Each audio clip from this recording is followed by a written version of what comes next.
Come here, little buddy. Did you get a thorn in your foot? Did you get a thorn in your foot? Are you okay now?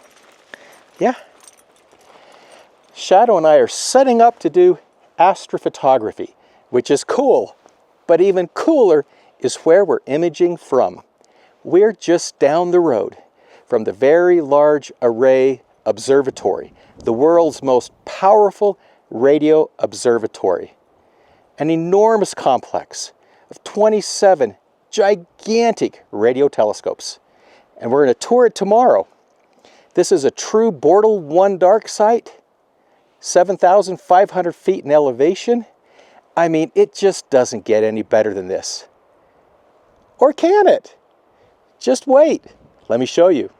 So not only have I wanted for years to see the Very Large Array Observatory, but I've also wanted to meet one of my favorite astrophotography YouTube creators, Doug from AstroAF. And Doug is awesome. And I watch him to learn, and he's like way over my head. He's way over my head. And we're here together. I just like to take stuff apart, and sometimes I put it back together. Well, at least you can get it back together. That's a little better than I can do. Right. Doug drove all the way in from Bloomington, Illinois. Yep. I drove all the way in from St. George. For me, it was about, I think about 400 miles. Yeah. Maybe 500. I got to check. I don't know how many miles it was. It was over 1,000. It was 2.5 days. Yeah, yeah. You know, it's a long trip. I lost count of miles. Somewhere. Yeah. Well, and with Shadow, I have to take frequent breaks, so I kind of lose. I'm so happy to see Shadow. This is awesome. Oh. He told me that Shadow wasn't coming, and I was almost ready to call it off, you know? Well, I was worried about Shadow because he does get a little stressed on these long trips. Yeah. But at the end of the day, I couldn't leave him. Well, I think he's doing all right. I'm really happy he's here. Yeah, you're doing okay, Shadow? Yeah, you're doing okay, aren't you? He had a lot of fun yesterday rock hounding. Oh, I bet. Yeah, we found some really cool stuff. You're gonna teach me how to rock hound, right? I'd be happy to. You teach me more about astrophotography. Okay, we'll figure this I'll teach you how to rock hound. All right, we're gonna deal. Yeah, deal. We're gonna continue setting up because it gets dark fast, and then we'll take it from there. Hey, take care. Let's go back, little buddy. Let's go back to our campsite. So, Doug is just right there, and he's camped right there through the trees, and then we're right here. We were going to be at the same campsite. That was the plan. But it's forecasted to be a little gusty, the wind. And the best thing I can do to guard myself from the wind, my telescope, is to use the camper itself. So the wind is coming from the southwest, so I'm on the other side, and this makes a big difference. It really keeps the wind off the telescope, so it doesn't, get jarred a little bit. Because if it moves even a little bit when you're imaging something thousands, if not millions of light years away, well, that leaves a big blur. So wind is my nemesis in astrophotography. All right, we're going to keep setting up. Oh, you want some love and attention. Yeah. Well, last night was a little bit challenging. I only got about maybe 45 minutes on my target, then it clouded over. As you can see, it turned cloudy. However, it is forecasted to clear for tonight. But it's windy right now. That also is forecasted to calm down. But I've built a complete enclosure around the gear, telescope and everything inside there to protect it from the wind. Plus the scope is covered, as you can see. So we're good and protected. But for now, since we have some time, we're going to go tour the Very Large Array Observatory, which is only about 20 minutes away. So Doug is getting ready. He's camped right there. He's going to come pick me up. I'm so excited. I can't wait for Doug. Got my snacks for us. This is really going to be fun. I've been looking forward to seeing this for years. Come on, Doug, come get me.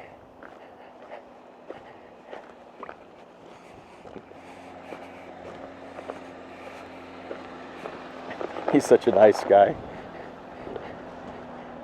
I can't wait any longer, Doug. I can't wait any longer. Are we there yet? Are we there yet? So this is your rental. Yeah. Have you liked it so far? I might buy one. My son had one of these. He really liked it. The Gladiator. Getting your gear already, huh? The life of a YouTuber. We spend half our time fiddling with cameras. I don't know how we get anything done.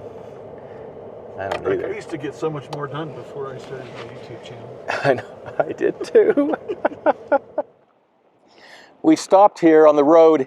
There's a parking spot where you can stop to just look down one of the rows, and it's super windy. So I'm trying to kind of like protect the mic a little bit so that you can hear me and not the wind. You can see here, this is one of 3 rows, and each row is 13 miles long, and each row has 9 of these massive radio telescopes, and they come together in a point. There's the center there, and then there's another row that goes down that way, and another row that goes down that way. So it's like a Y.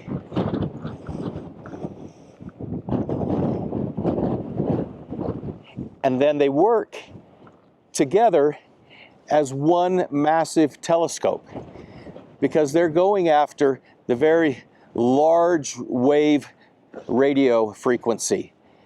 And so one can be a telescope, but using it all together creates like an enormous telescope.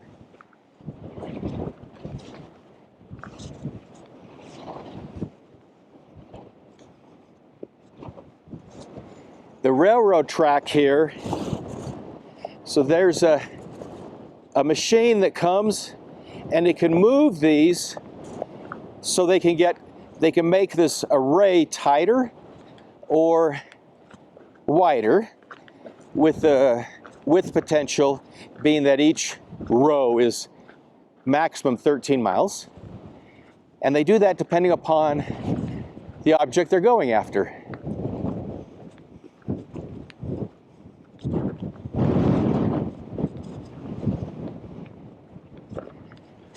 Each telescope weighs 280 tons.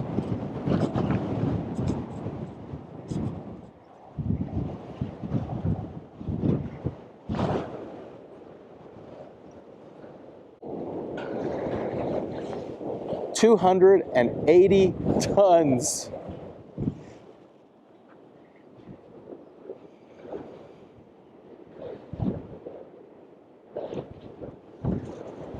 Wow. And we're going to go drive to the actual center as well. I'm hoping you can hear me through the wind.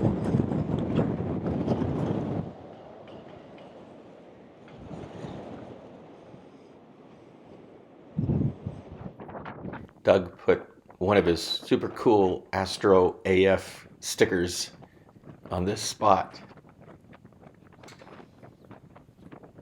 I'm going to have to get me some for Shadow.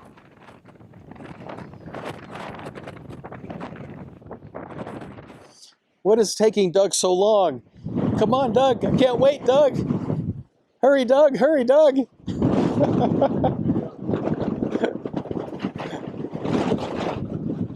It is so windy out here. There's the visitor center. So that's the electromagnetic spectrum. All the way across. This is what your Earth eyes can detect. That little sliver. This facility, we operate in this range right here from 1 to 50 gigahertz. That produces a map of numbers that are meaningless until you have the special software that turns that into an image that you can relate to with your Earth eye. To give you some idea, optical astronomers, even on the clearest, blackest nights, are only seeing 15% of the stars in the universe. 15% of the stars. Obscured by gas and dust, clouds. Everything in the universe emits some kind of electromagnetic radiation as long as it's above absolute zero on the Kelvin scale. We use the Kelvin scale because we don't care in space where water freezes or where it boils. Sure. Okay? So anything that's above absolute zero on the Kelvin scale emits some kind of invisible light or radio waves or electromagnetic radiation, however you want to label it, in two ways. Thermally, because it's heated by something else, like the sun heating the moon. And when you see a partial moon, you'll also see just a little bit of the moon, kind of like sometimes. That's the residual heat of it cooling down from being heated, and it's causing it to emit radiation. Second is non-thermally, and that's at the molecular or the atomic level. When an atom gets hit with a photon of energy, it causes the nucleus and the electrons to spin in the same direction briefly, and then it snaps back, because in nature they rotate in opposite directions. They emit a photon of energy at the same strength as what they were hit with. Those photons or packets of energy are what we're measuring here. And everything has a unique signature. And the astronomers have special software to turn that series of meaningless numbers into something that you can relate to with your Earth eyes and go, oh yeah, I can see that. So Cool. But you think about it, you use invisible light every day right here on Earth, and you don't realize it. You cook your food in a microwave oven. When you go to the Circle K, your hot dog stays warm under infrared lamp, right? Yeah. Okay, UV rays penetrate our atmosphere and will cook the molecules in your skin until you get a burn. And your doctor uses X-rays to see inside your body. All forms of invisible light can't be discerned, but we can measure it and we can quantify it by knowing how. And that's what we do here. You know, each of the receivers like this, there's 8 of them in the center of each dish. Each of these feed horns corresponds to a different frequency band. Oh. Okay, and it's just like your old car with the antenna on the fender. Yeah. Okay, there are 2 inside each of these that one receives signals in this phase, and the other receives the others 180 degrees out of phase. And that excites that and turns it into an electrical voltage that we amplify and clean up. And we actually take all the signals that we receive and we do what's called heterodyning, which we mix it down to another frequency so that we can work with it better. Okay? And when we go to the next generation VLA, here's an artist's representation of what that will look like. We will be the largest again, because that is going to stretch from the state of Chihuahua in Mexico to southern Colorado, and from West Texas to eastern Arizona. You're kidding. No, it will be 263 dishes. About 155 will be here, but the rest will be laid out in spiral arms. That looks like a galaxy. Yes, and instead of moving them on railroad tracks to change the configurations, we simply turn the outer ones off and back on. Oh. Because they're going to cover a huge geographic area. To receive radio waves, you need a telescope that is miles wide. So the expense and the trouble of making something like that is much less than using 27 antennas or how many ever you want in your array. Through a process called interferometry, we make the data from those 27 look like one big dish. How many people are on staff here? Between 75 and 100 per day keep this place running. Okay. We have crews that do nothing but the cryogenics, the cold stuff. We have crews that service the motors that move the thing. It takes 4 electric motors to move the dish. We have crews that service the fiber optic. You name it. We've got all kinds of people here. Right. So on any given day, about 75 to 100 people between here and our operations center in Socorro are working to keep this place going. The things that you see, this is nothing but all 4 configurations put together, and it's a total radio image, okay? This one is radio data laid on top of an optical image. I've imaged that The before. red stuff Have you? is hydrogen gas and dust. That's why the optical guys, a lot of times this blocks their view of lots of things. They can't look through it like we can. Doug, we've dealt with that before, haven't we? Yes, we have. Here's one where it's not kind of faint here, but the astronomer has used green for the hydrogen gas. Oh, okay. This is 2 dying stars that are rotating each other, and they're affecting each other like a child's top. When you spin it and it runs out of momentum, it starts wobbling. That's what they believe is causing these patterns, is these 2 things are wobbling in space. Very interesting. We're on the self-guided walking tour now. It is so windy. So I'm hoping, I'm trying to keep the mic on the opposite side of the wind. The wind's coming from behind me, and I'm hoping that you can hear me well. But this is really, really cool.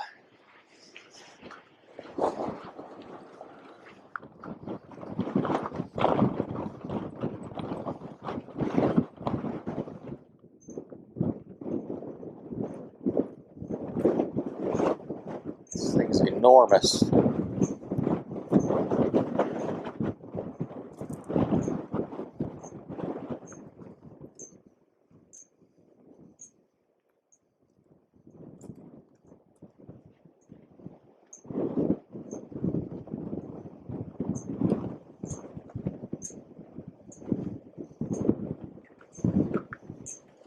So there's a vehicle that comes on the tracks, and it can come and actually physically move this.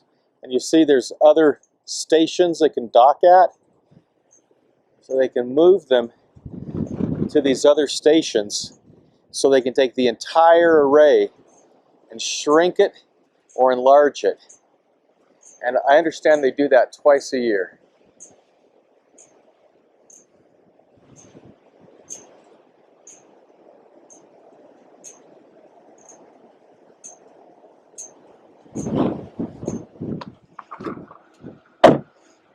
So we drove over to where they let you drive.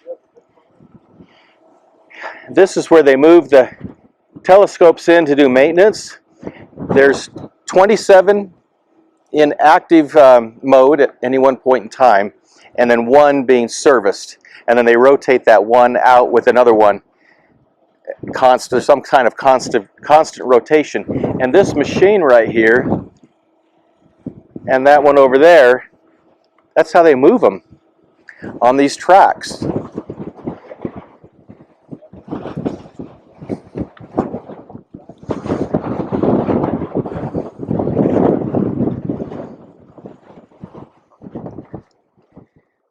So that's the first telescope of this line. It extends all the way down, 13 miles.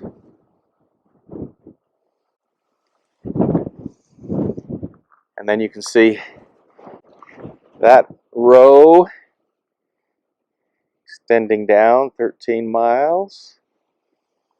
And there's another row heading that way.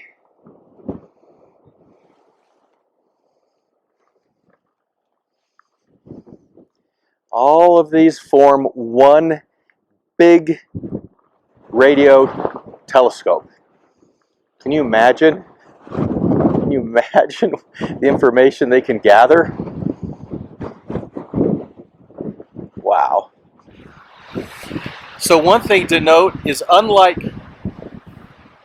what we're dealing with in astrophotography, where we're dealing with the visible light spectrum, and we can only do it at night, and when there are no clouds, these radio telescopes are imaging day and night, and they can image right through clouds. So they're constantly working. Yeah, this is really, really cool. Really glad I came to see it. Are you ready for the night, Shadow? Are you ready for the night? Last night, the coyotes were howling like crazy. So I have Shadow's full body armor on. Not his intermediate one, his full body armor. Pretty much covers him and spikes him up from head to tail, but I think I won't let the coyotes get him, don't worry. We had a great time, Doug and I did, touring the VLA. And now we're back at the campground, and I'm grateful to say that the winds have died down. They've stopped. We're going to be imaging tonight with the Orion Maxitoff Newtonian 190 millimeter focal length. Aperture, 1000 millimeter focal length. It's a great astrograph. I really love this thing. And the image that we went after last night is often referred to as the Ghost of Cassiopeia. And it's Halloween time. It's the very end of October. And it was pretty much unfortunately, the clouds really kind of messed us up last night. So we'll see how tonight goes. But I'm going to go after the Ghost of Cassiopeia once more and hopefully get enough time on it that we can produce a beautiful image. Clouds in this direction are nowhere except for way over there. But over here, well, I need these to blow away. And you see those high clouds, the wispy ones, those can really ruin a night. Even though you can kind of see through them, they really ruin a night of astrophotography. So we want this to clear all up, and I think it will. It's forecasted to. I think it'll be a nice night. What do you think, Shadow? Come here, buddy. Show everybody your superhero outfit that Daddy made for you so that you could be safe. It doesn't look like any coyote's going to be biting through that. No, sir. We won't let that happen.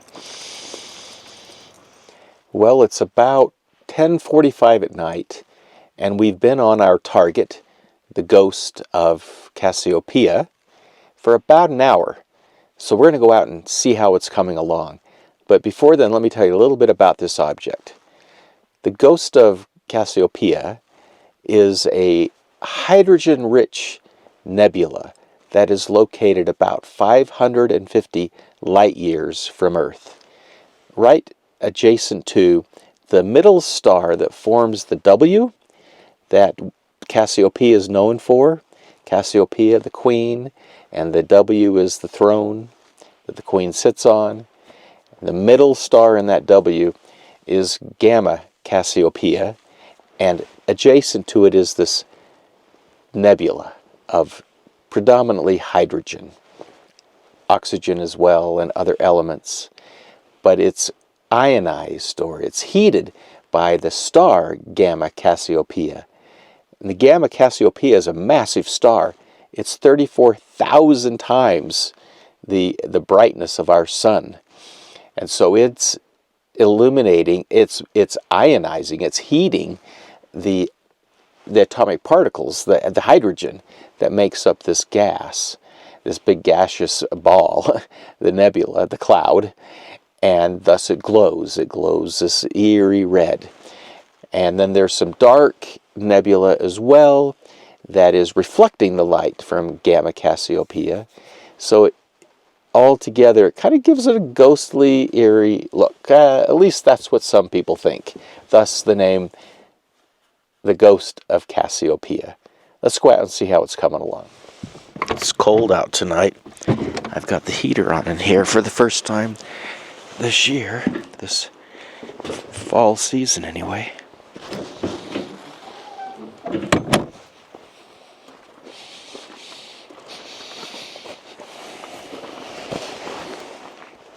Turn the light off.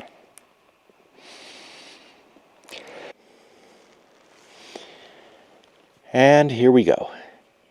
The Ghost of Cassiopeia. That's Gamma Cassiopeia, that bright star, 34,000 times as bright as our sun. And it's heating up, ionizing the hydrogen that makes up that cloud.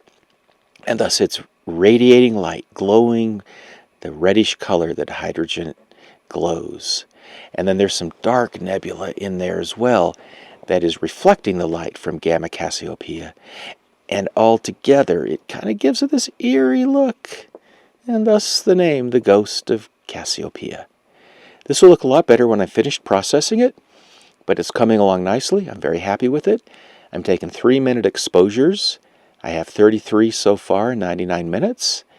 And I'm going to give it another, 30 minutes worth, so maybe another 10 exposures. And then I'm going to slew to another eerie October target. So for now, let's go back in the camper and stay warm. How are you, little buddy? Did you get a good night's sleep? Clean the sleet out of your eyes. Come up here. You still look tired. You still look tired. Well, good morning. I didn't get a chance to tell you about the second object we went after last night because we fell asleep. So we'll tell you about it now, and we'll kind of take a little stroll through this beautiful campground, Datil Wells Campground, BLM Campground, $5 a night. It has bathroom facilities and a host that's here, kind of keeping an eye on things. It's well maintained, and it's Bortle One. And there's nobody else here right now. There were the previous couple of nights, but not now. So even though there were some other campers, they didn't have their lights on. So, I mean, it was pitch black. Beautiful, beautiful conditions for astrophotography. So last night, the second object we went after is known as Caldwell 9, or the Cave Nebula. It's located in Cepheus. It's approximately 2,400 light years from Earth. And where did Shadow go? Stay close by. Shadow, come here, buddy. Come on over. Stay close by. I'm supposed to have you on a leash, but there's nobody here. But just in case. So 2,400 light years from Earth. And this is a really interesting nebula. It is a large cloud of molecular space dust and gases, predominantly hydrogen, very thick. And deep within it, new stars are being formed. And as they're being formed, they're producing stellar winds that are carving out a cavity within this big cloud of space dust. And it's managed, they've managed to kind of carve out a hole or an entrance, kind of a cavity, a little cave. So when you see it, you see a lot of dark nebulosity, and then this mysterious gaping cavity, cave, kind of opening, that the light from the new hot stars is coming through, and the heat from the new stars is ionizing it, so it's kind of glowing around that entrance. So it's very Halloweenish, kind of creepy, kind of weird, kind of spooky, and really cool. So I'm very excited about this. We got a good 3 hours on it, and everything went beautifully. So I'm expecting a good final image. We'll process it and show it to you. And I'll also show you a little more. We'll walk around a little more and show you this campground. Shadow spends most of his time up there. I think he's adopted Doug. I'm serious. As soon as I let him out of the camper, he goes up there and hangs out with Doug. I've been displaced. You want to be with Doug again? Doug. Let's see something interesting. Yeah. What do you got going on there? So check this out. So here's the IFN images that I had. Yeah. I'm just looking at this, and so I was blinking through just to see if I got. Is that Polaris right there? That's Polaris. And I come up here and watch right here. Oh, what was that? What is it? I can't tell. Is that like that might be a long streak right there. Is it there in most of the pictures? No, it's the only one it's in. It's the only one it's in? Yeah. So whatever it was fast. It's an alien. And bright. You captured a UFO, Doug. I did. A UFO chaser here. Oh, it's beautiful, isn't it? Yeah. So, Shadow, you got a new favorite? I've been displaced by Doug. I think you've been feeding him. Have you been feeding him? I have not fed him once. Oh, yeah, this is genuine affection then. I'm getting the feeling like maybe he needs more treats. Believe me, I treat him. He gets plenty of treats. He's filthy. He's laying in the sun in the dirt. Yeah. Doug and I are sitting by the fire. It's cold. What do you think it is, Doug? Oh, I don't know. Gosh, it's got to be. I think it's below freezing, don't you? I think it is now. It was last night when I woke up. Shadow's water was frozen over. So I am on the Wizard Nebula. I'm And, on a couple dark nebula targets whose numbers I don't remember right now. Doug is taking advantage of these Bortle One Dark skies to image dark nebulae. Yeah, because I can't see them. So I usually am in Bortle 6, and I'm not able to resolve dark nebula in that light condition. So I haven't figured out how to yet. So I've tried a couple of times, but I don't know if there is a way. yeah, I don't. Yeah, I'm very spoiled in St. George that I could be in a Bortle 2 easily within about 45 minutes to an hour, a number of different Bortle 2s, and an hour, a little over an hour, and I can get to a Bortle 1. That's amazing. It is crazy amazing, isn't it? And high altitude and low humidity. Well, I told you I was living vicariously through your videos. You know. So. Well, if I only had your skills. Now we got to figure out how to transfer your skills to me and my dark sights to you, and there you go. Try to have some good tools that help me along the way, you know, and then the community, the people, the guys, you know, the Astro crew, you know, throw out some names, you know, with Rich with Deep Space Astro, and Absolutely. you know, and Naz with Astronomy, and Mark with Deep Sky Detail, and you're in that group too, you know. And well, I watch those guys to learn, and you. yeah, and you know, and so we talk all the time, in our, you know, in our Astro crew group, and You know, YouTube is a great community for that, isn't it? yeah, I've met so many great fellow YouTube creators or viewers that have left comments, and I've eventually met them. Yeah, it's a fantastic community, and here we are.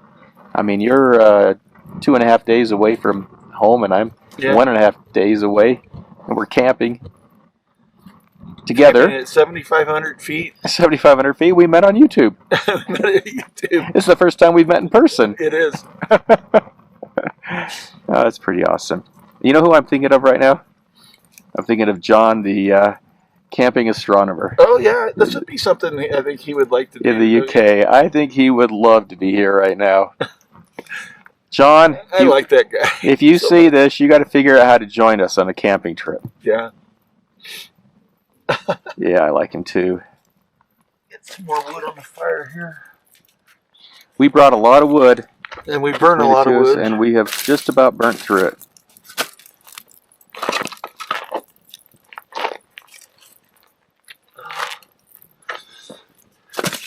Burning through the last log is what time to get inside a sleeping bag. Yeah. I want to go to bed warm from the fire. Yeah. I don't blame you. Take that into the sleeping bag with me. Well, I think I better go and check the rig and see how it's coming along. It's been great having a little fireside chat with you, Doug. Yeah. All right. All right, call it a night. Yeah, let's call it a night. Go check out our rigs and see how our targets are doing. And let's do that. I'm going to throw another log on the fire and keep this thing going. All right. All right. Night, everybody. Good night. Our 3 days and nights have come to an end, and we have to say goodbye. Doug has left, and he said goodbye to me, and I said goodbye to him, but I wanted to say on video, just alone, and share it with those that watch my videos. Doug, thank you. You made this possible. I thoroughly enjoyed the time we spent together. As always, learned a lot from you. Wish you safe travels home, and hope we can do this again.